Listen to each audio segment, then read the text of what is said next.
I think it always comes back to like the passion that I have for riding my bike. That peacefulness, the freedom, the competitiveness. It seems like someone's trying to drag me away from it, but it just keeps dragging me back in. Michael Matthews has broken both wrists in a training crash. By fire engine driver on wrong side of the road. Wrong side of the road. And been ruled out of racing for the foreseeable future. Especially with this last incident that I had where I broke both of my arms, I was saying to myself, I'm done. I'm done recycling. This is enough. This was crossing the line. Somehow that love came back and it didn't die. There's been some amazing moments and there's been a lot of very low moments in the Tour de France. So that experience in life is like no other that you would ever experience as a human being for 21 days. Mathieu van der Poel, 200 meters to go, through the middle, Tim Merlier. Once again, we have seen really nice lead out from Alpecin. What was missing at the end? Back-to-back stages for Merlier. It's clear that he hesitated after not winning yesterday, that there was some hesitation in the beginning, and then Merlier came from behind with a lot of speed. It was already too late to be able to compete, to fight for the victory. You helped out Jasper yesterday. Do you still have energy for today? Yeah, I hope so. I felt pretty okay in the final yesterday, so hopefully it's going to be a big battle for sure for the breakaway today.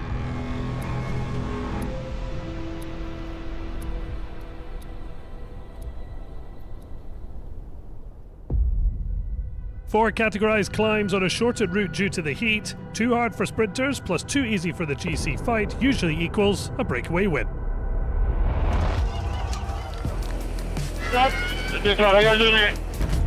Et première tentative d'échapper dès les premiers hectomètres de cette étape.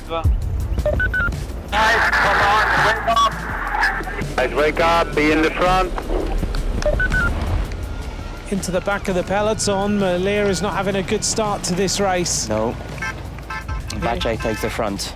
The sprint starts, Girmay and his team move up on the outside. Jake Stewart comes up to block Mads Pedersen in. He's doing a good job of doing it to give Girmay an opportunity, but Philipsen doesn't have the legs, so Girmay's going to have to go. But Pedersen goes very early, and Girmay and Philipsen don't have the legs to go with this. Pedersen is going to speed away. Speed of Girmay as he tries to get back on terms, but Mads Pedersen in the green jersey completely outwits all the other sprinters, and he takes 25 points. Straight after the sprint, the attacks commenced, yet it was proving difficult as they were neutralised. Around 46 kilometres an hour, highlighting the intensity and dangers of the stage. Another big attack.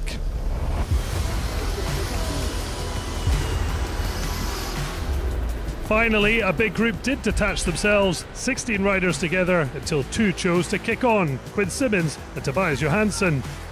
But plenty of strength to counter the move with Tom Pidcock, Alex Baudin and Mathieu van der Poel in attendance, and it was Pinarello's Englishman who led the hunt on the second climb of the day.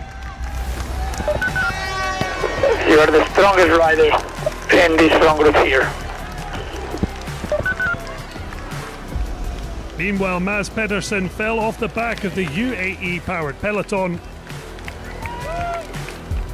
At the Souk Omé summit, Pidcock earned the maximum 5 points, but it was the UAE's pace that had the break concern, so 8 escapades powered on to keep the dream alive.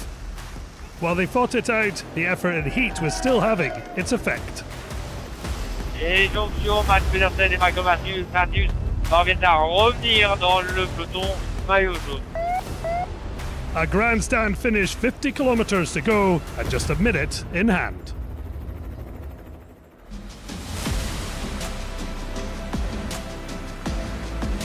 Une minute et 10 secondes.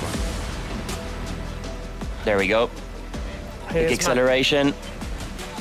This is the moment where Van der Poel tries to split the group, take the strongest with him. And Tobias Johannesson is one of them. Pidcock isn't able to because Alex Baudin is getting distanced and Pidcock is on his wheel. Pidcock has made a little mistake there in sitting on the wheel.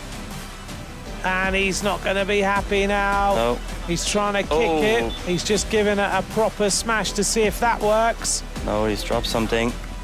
Pidcock, well, he gave it a proper smash with a foot. If in doubt, give it a smash. Not recommended though. No. Not when you're paying for it. Don't do that at home. Van der Poel puts in a big turn. Can he win 2 years running stages of this Tour de France? When he won last year, he said it had been a long time. Pidcock is the same. He hasn't won since 2022, since that famous stage to Alpe d'Huez.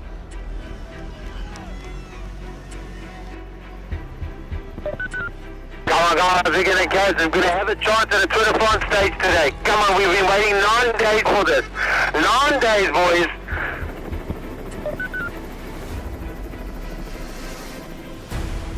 The TV camera moves out the way. Bourdin checks over his shoulder. 690 metres of racing to go. And on the front is Van der Poel. Pidcock gets ready to strike in second place with this sprint. Van der Poel gets ready for a huge strike of power. And Bourdin just sits in the wheels. Johannesson gets ready. They can hear now the finish line commentator. It's looking like they're going to sprint it out. The peloton is hunting them down in the background. 3.5 hours of racing, and it comes down to this. Johannesson, little big deep breath. 300 metres of racing now to go. Pidcock has not decided to go. Bourdin is still on the back. We just saw in the glance there Pedersen and Michael Matthews at the front of that sprint. They're going really fast, and Mathieu van der Poel goes. Mathieu van der Poel opens up the sprint. On his wheel is Johannesson. Pidcock looks like he hasn't got the legs to go. Mathieu van der Poel with a massive turn of power, and he just outpowers them. Mathieu van der Poel, his third stage win in the Tour. Ganna wins the bunch sprint, ahead of Pedersen, ahead of Matthews. Their heads go down.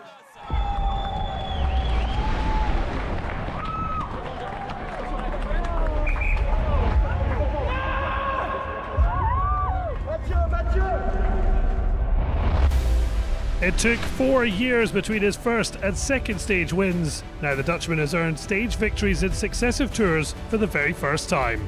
It's never come easy for the Alpecin big hitter on the tour, but that makes it all the sweeter. Yeah, it was a super hard day. Start of the tour was not great for our team. It's really nice to go to the first rest day with a win.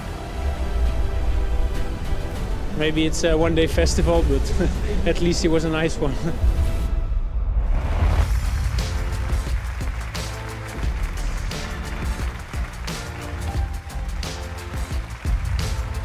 A third stage win. He'll now be targeting 2 in the same edition. Johannesson ahead of Pidcock on the stage 9 podium. Pogačar in yellow without much movement, except from a former champion. Egan Bernal sneaks into the GC top 10. Pedersen re-establishing a decent green jersey gap. The Dane now with 45 points in hand over the chasing pack. Pogačar in polka dots. It'll be interesting to see how it plays out when the race resumes on Tuesday. As you were in the best young rider category, Isaac Del Toro getting used to the podium duties on his first Grand Boucle. After red-hot temperatures and racing, a well-earned break on the first rest day of 2026. I go slower, I might slide off